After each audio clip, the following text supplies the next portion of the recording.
எண்ணமெல்லாம் இறைவா பின்னல் ஜடை போட்டு பிச்சி பூ சூட்டி வாழ் பித்தனுக்கு இணையாக நர்த்தனம் ஆடிடுவாள் பித்தனுக்கு இணை நர்த்த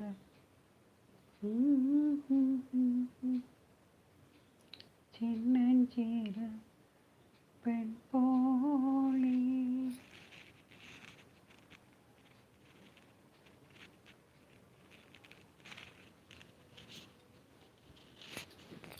மீண்டும் நாளை காலை 8 மணிக்கு நேரலையில் உங்களை சந்திக்கிறேன்.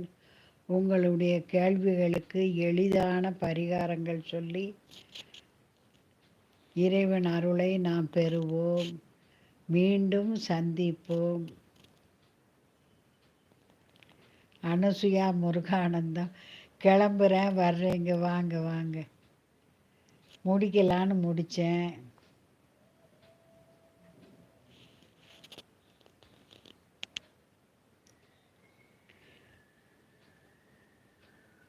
மீண்டும் உங்களை நாளை காலை சந்திக்கிறேன்.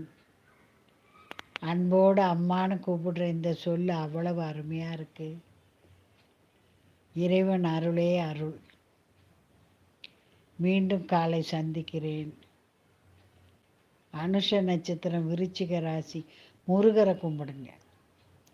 விருச்சிக ராசிக்காரங்களுக்கு அதிதேவதை முருகர் தான். செவ்வாய்க்கிழமை தோறும் முருகரை கேளுங்க. சஷ்டி கவசம் தவறாமல் கேளுங்க. சிம்ம ராசி எந்த கோயில்? சிவன் கோயிலை கும்பிடணும். சிம்மத்துக்கு சூரியன் தான் அதிபதி. சூரியனுக்கு அதிதேவதை சிவன். இப்போ உங்களுக்கு குரு பார்க்காரு. ரொம்ப நல்ல நேரம். விஜிக்கு தொட்டதெல்லாம் துளங்குற நேரம். மீண்டும் உங்களை நாளை காலை 8 மணிக்கு சந்திக்கிறேன். விஜி முடிஞ்ச நேரம்லாம் சிவனை போய் கும்பிடுங்க.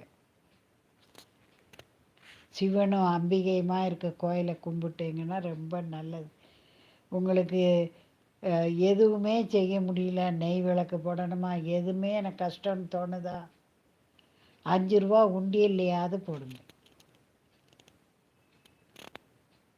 வெறுங்கையில் வரக்கூடாது. கோயிலுக்கு போனால் சுவாமிக்கு ஏதோ ஒரு புஷ்பமோ ஏதோ செய்யணும். 2 நெய் விளக்குனாலும் போடணும். போட்டிங்கன்னா பிறவிதோறும் கண்ணு கிடைக்கும். கண் ஒளி கிடைக்கும். எந்த கண் நோய் இருந்தாலும் தீந்து போகும். கோயில் விளக்கு எரிய நீங்கள் எண்ணெய் வாங்கி கொடுத்தால் பிறவிதோறும் கண்ணு நல்லா இருக்கும்.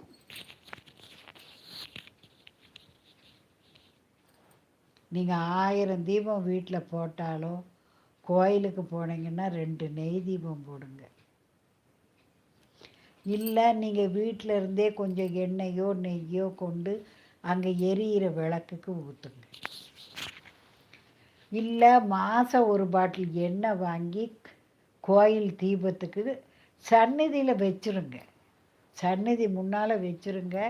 அர்ச்சகர்கள் அதை பயன்படுத்திக்கிடுவாங்க. சுவாமியும் பார்த்துக்கிடுவார் நம்ம கோயிலுக்கு செய்கிறத. ஒரு 5 ரூபா உண்டியல்னாலும் போட்டுட்டு வரணும். சுவாமிகளை, குழந்தைகளை, நோயாளிகளை, முதியவர்களெல்லாம் பார்க்க போகிறீங்கன்னா கையில் ஏதாவது கொண்டு போகணும். அப்போ தான் நமக்கு புண்ணியம். சாடி விட்ட குதிரை போல தர்மம் முன் நிற்குமேங்காரு சித்தர்கள். நம்ம செய்கிற சின்ன சின்ன புண்ணியங்கள் நம்ம பிறவியவே மாற்றும்.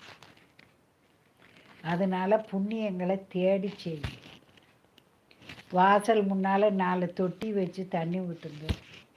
ஓமவல்லி, அருகம்புல், கத்தாழை செடி, துளசி, மணி பிளான்ட், இப்படி ஏதோ 4 தொட்டிகளை வச்சு அதுக்கு தண்ணி ஊற்றுனீங்கனாலே பெரிய புண்ணியம். அந்த புண்ணிய